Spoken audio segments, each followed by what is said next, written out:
अच्छा बच्चों, हम पढ़ रहे हैं चिक डेवलपमेंट और आज हमने पढ़ना है गैस्ट्रुलेशन। लास्ट लेक्चर में हम पहुंचे थे कि ब्लास्टूला फॉर्मेशन कैसे होती है। तो ब्लास्टूला आपने पढ़ लिया, ये एम्फीबियन का ब्लास्टूला है। एम्ब्रियो जब बाल शेप हो जाता है तो उसको हम कहते हैं ब्लास्टूला।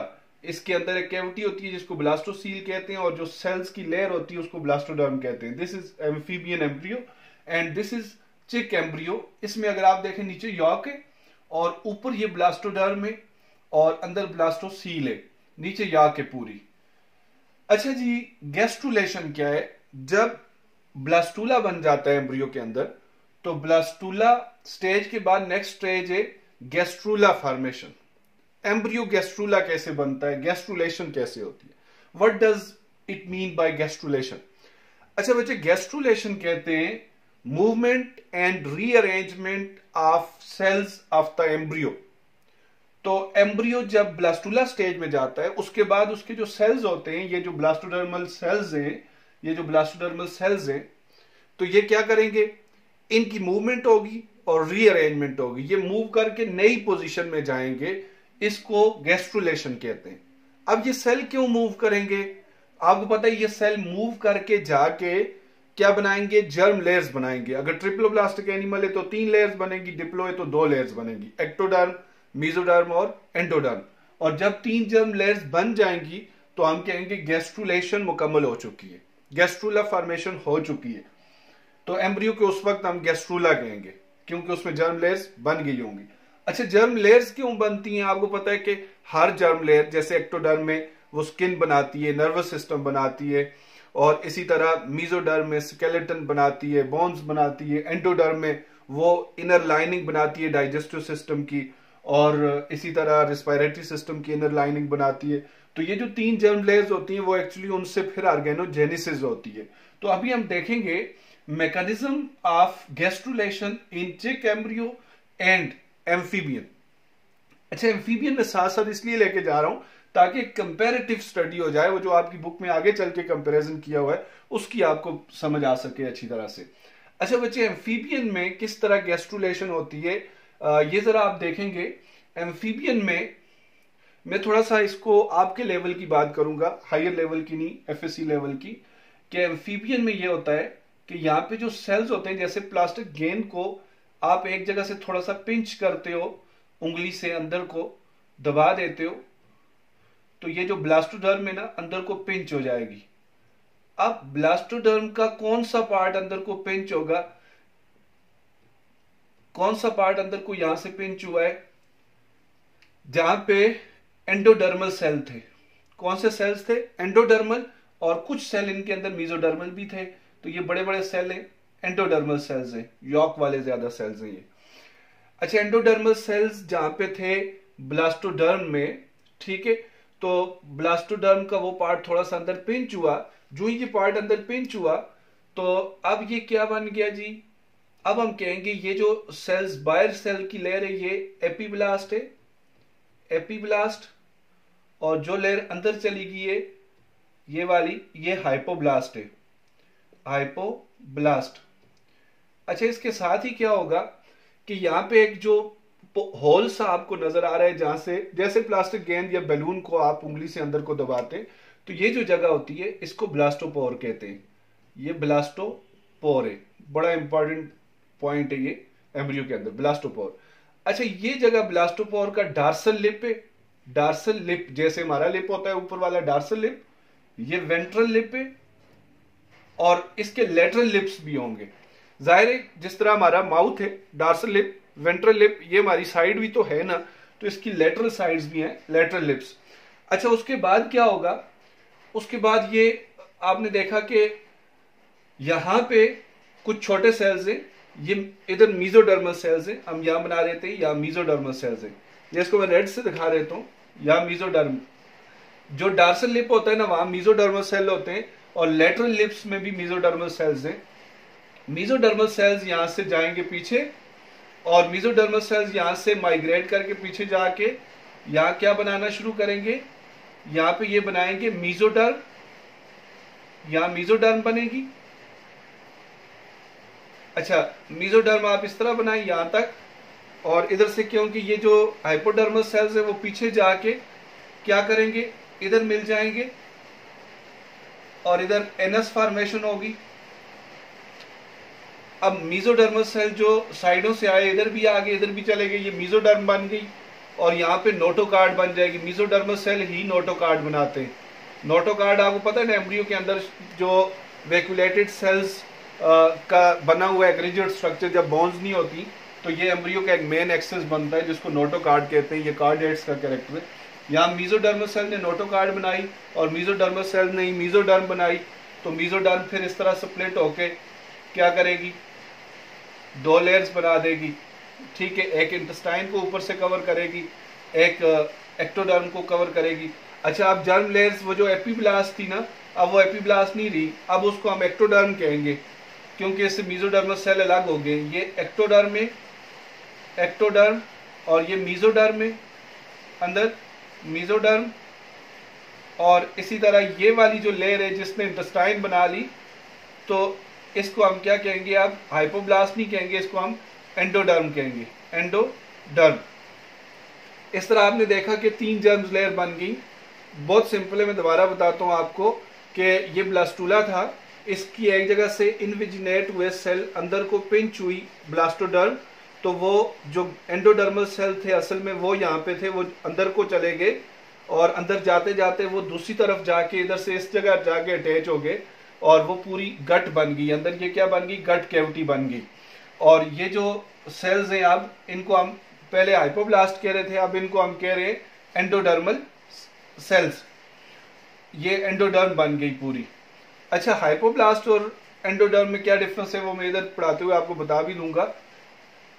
अच्छा जी, ये जो हाइपोब्लास्ट ने एंडोडर्म बना ली और मेसोडर्मल सेल्स यहाँ पे थे डार्सल लिप और लेटरल लिप में, वो भी अंदर चले गए, तो मेसोडर्म बनाई और नोटोकार्ड उन्होंने बना दी।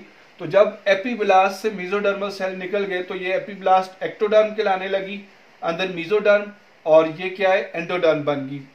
तो इस तरह 3 जर्म लेयर्स बन गई। अब डिफरेंट ऑर्गन बनना शुरू हो जाएंगे। इधर अगर हम देखें यही काम किस तरह होगा चिक के अंदर, तो अच्छा बच्चे, चिक के अंदर ये काम कैसे होगा, ये आपने ब्लास्टोडर्म देखी, ये सेगमेंटेशन कैविटी, ये ब्लास्टोसील है और ये यॉक है। अब क्या होगा यहाँ पे ये होगा कि एक डिफरेंट मैकेनिज्म है। सबसे पहले यहां से कुछ सेल माइग्रेट करेंगे, नीचे आएंगे।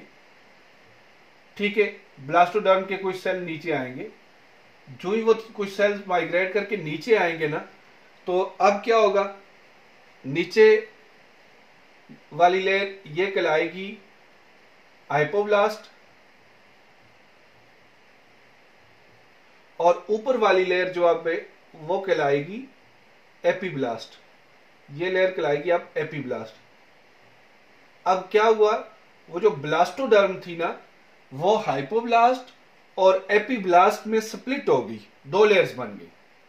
अच्छा, उसके बाद क्या होगा, उसके बाद आपने याद ये रखना है कि ये जो, एक सेकंड,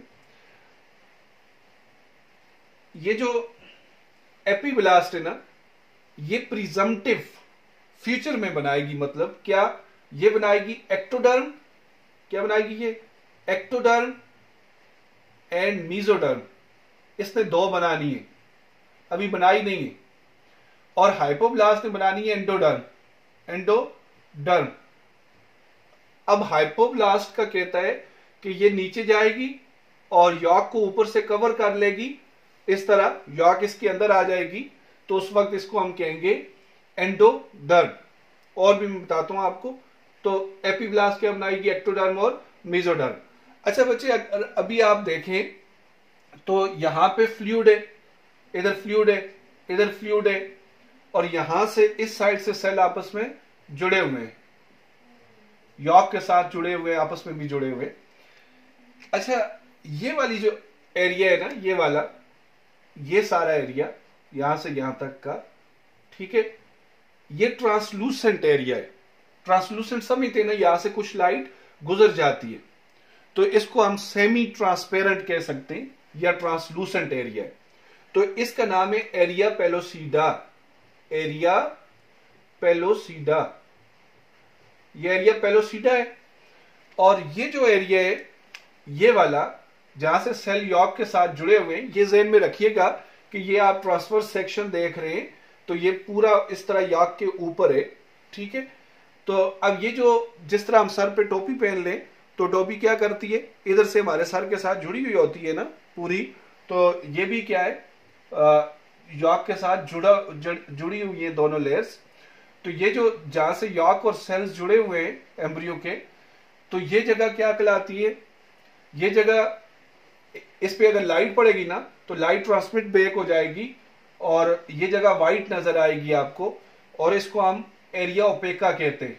एरिया ओपेका, आपको पता है कि ओपेका क्या होता है, जहां से लाइट ट्रांसमिट ना हो सके। यहां से अगर आप लाइट डालेंगे वो पास नहीं होगी, अंदर सेल जुड़े हुए हैं, यॉक के साथ भी जुड़े हुए हैं, तो इसलिए ये एरिया आपको व्हाइट सा नजर आएगा, तो इसको हम एरिया ओपेका कहते हैं। अच्छा जी, अब ये जो कैविटी है ना, ये कैविटी, ये वाली, इसको तो हम कह रहे हैं कि ये ब्लास्टोसील है, वही ऊपर गई हुई है ब्लास्टोसील, और इसको हम गैस्ट्रोसील कह देते, गैस्ट्रोसील, ठीक है। ऊपर वाली को ब्लास्टोसील ही रहने दें जैसे पहले थी सेगमेंटेशन कैविटी, इसको गैस्ट्रोसील कह देते। अब हम आगे देखते हैं कि किस तरह अब जो एपीब्लास्ट है वो स्प्लिट होके बनाएगी एक्टोडर्म और मेसोडर्म, और जो हाइपोब्लास्ट है वो किस तरह बनाएगी एंडोडर्म।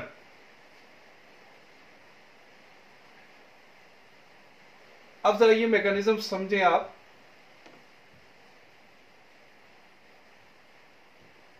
अच्छा, इस मैकेनिज्म को समझने के लिए आपको एक चीज देखनी होगी। मैं यहां पे बना रहा हूं, ये एक लाइन मैंने बनाई है, लगाइए, ये यॉक को जाहिर करिए। हम डार्सल साइड देखने जा रहे हैं। डार्सल साइड से मुराद हम ये एरिया देखने जा रहे हैं, ऊपर ये वाला एपीब्लास्ट का। इसको अगर समझ जाएंगे आप यहां पोजीशन, कि जैसे हमने सर पे अगर टोपी पहनी हो तो फिर क्या होगा, टोपी के ऊपर वाली साइड देखने जा रहे हैं। मैं आपको ऐसे बता देता हूं कि ये टोपी पहनी हुई है, सर मेरा यॉक है और ये ऊपर टोपी है। टोपी क्या है, एपीब्लास्ट है, और एपीब्लास्ट ये इस तरह यहां से यॉक के साथ मिली हुई है, देख सकते हैं आप। और अब हम टोपी की ऊपर वाली साइड देखेंगे, ये वाली साइड।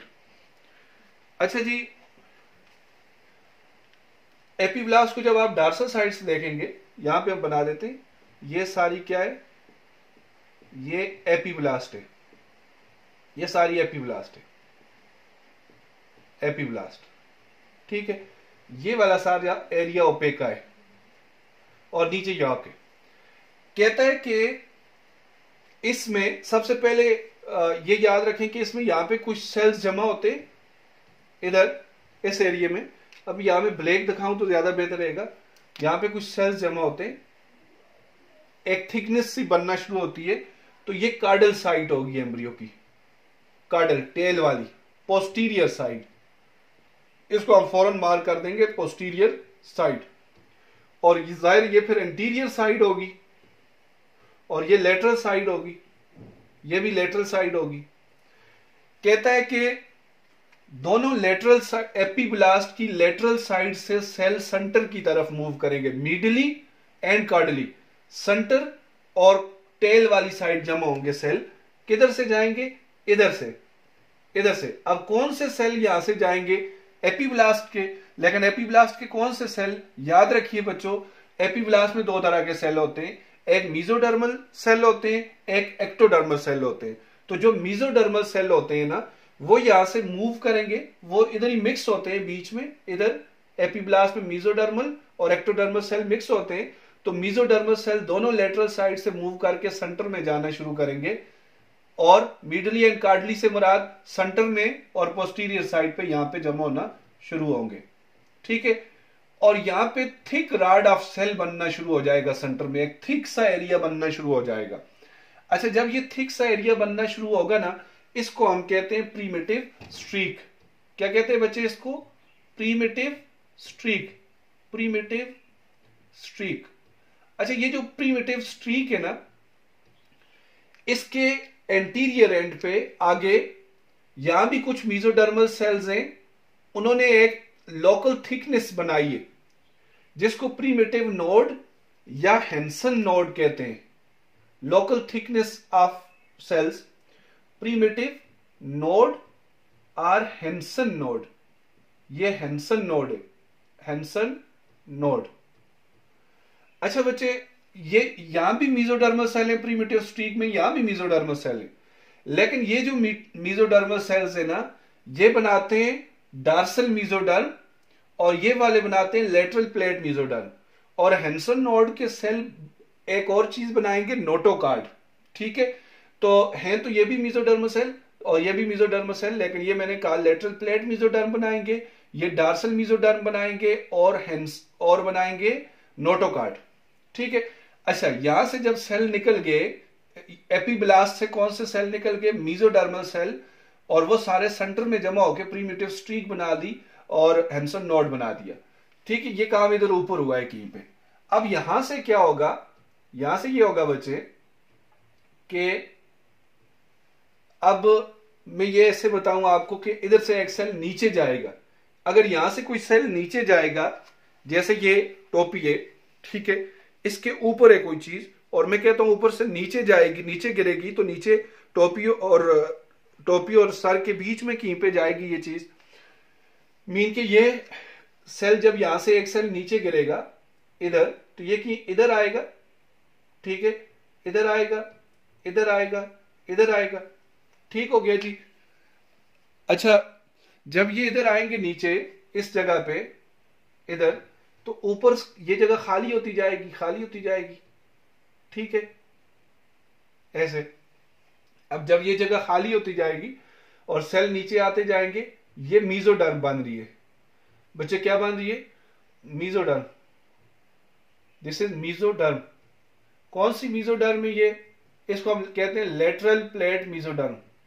Lateral plate mesoderm. अच्छा जी, ये लेटरल प्लेट मेसोडर्म में जो प्रीमिटिव स्ट्रीक से सेल नीचे आके उन्होंने बनाई, और जो हेंसन नोड के सेल हैं जब वो नीचे आएंगे तो वो क्या बनाएंगे? इसको मैं ब्लू दिखा देता हूं। वो बनाएंगे यहां पे कौन सी मेसोडर्म बच्चे?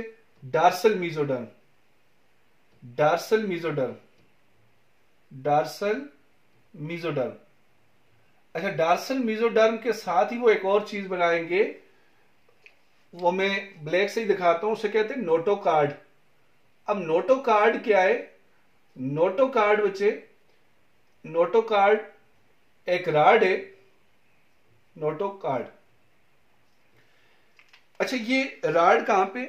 जैसे आप देखें, ये ऊपर एपीब्लास्ट है ना, और इसके नीचे कोई राड बन गया है, ये राड सा आपको नजर आएगा, नोटोकार्ड है ये। ठीक है, इसके नीचे आएगी। अच्छा, ये पूरा राड होगा। जैसे ये मार्कर में यहां रखूं तो आगे से आपको नजर आएगा ना, है तो ये राड है, ये भी आगे से नजर आ रहा है सिर्फ। ये नोटोकार्ड डार्सल मेसोडर्म बन गई। अच्छा, प्रीमिटिव स्ट्रीक का जो हेंसन नोड है वो भी खत्म हो गया। अच्छा बच्चे, यहां बन गया ग्रू। अब अगर आप देखें ना, ग्रू समझते ना कि वो जो एपीब्लास्ट थी उसके अंदर एक लाइन बन गई, एक चीर सा पड़ गया, क्रैक सा पड़ गया, ये ग्रू है। इसे कहते हैं प्रीमिटिव ग्रूव। अच्छा, ये प्रीमिटिव ग्रूव है, और ये जो इसके एजेस हैं या रिजेस हैं, इनको प्रीमिटिव रिजेस कहते हैं। क्या कहते हैं इनको? इनको कहते हैं ये वाला और ये प्रीमिटिव रिजेस है। प्रीमिटिव रिजेस, ये सारे आगे तक ये प्रीमिटिव रिजेस हैं। अच्छा बच्चों, अब आप एक बात याद रखें कि यहां मेसोडर्म तो बन गई, हाइपोब्लास्ट और एपीब्लास्ट के बीच में क्या बन गई? मेसोडर्म बन गई। जिस तरह यहां पे ये पहले ब्लास्टोडर्म थी, इससे पहले हाइपोब्लास्ट और एपीब्लास्ट बनी, और फिर बीच में मेसोडर्म बन गई। तो यहां मेसोडर्म बनी थी एम्फीबियन में, डार्सल और लेटरल लिप के सेल्स, ब्लास्टोपोर का जो डार्सल और लेटरल लिप थे वहां से सेल पीछे को गए थे और उन्होंने मेसोडर्म बनाई थी।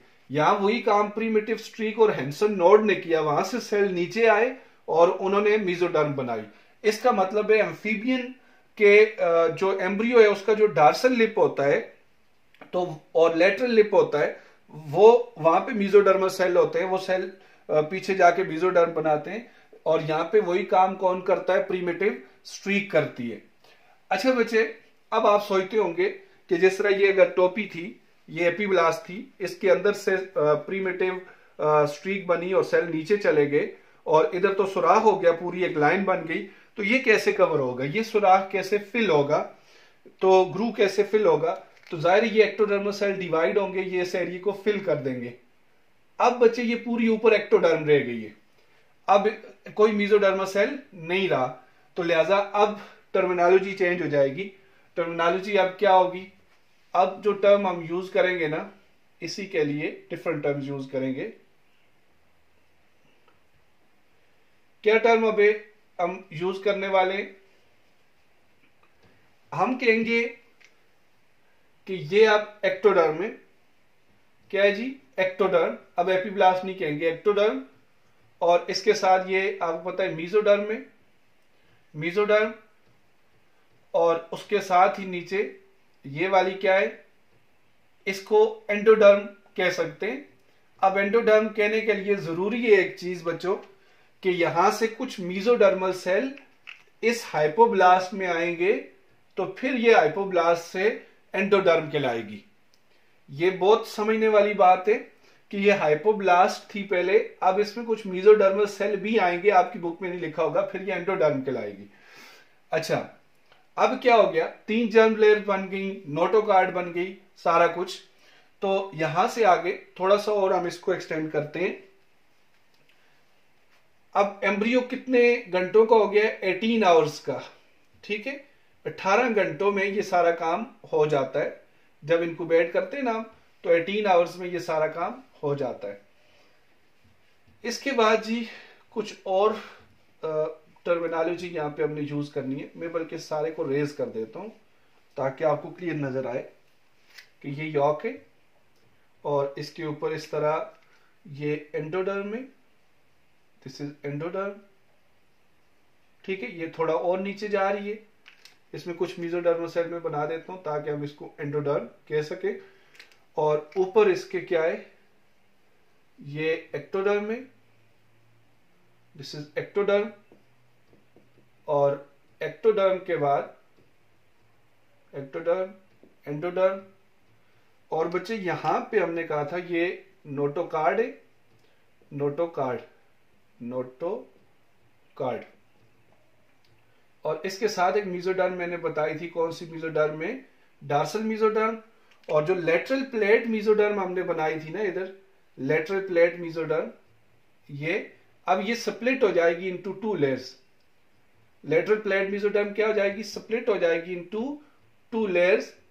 तो जब ये स्प्लिट होगी ना इस तरह, ये 2 लेयर्स बना लेगी। कितनी लेयर्स बना लेगी, 2 लेयर्स बना लेगी।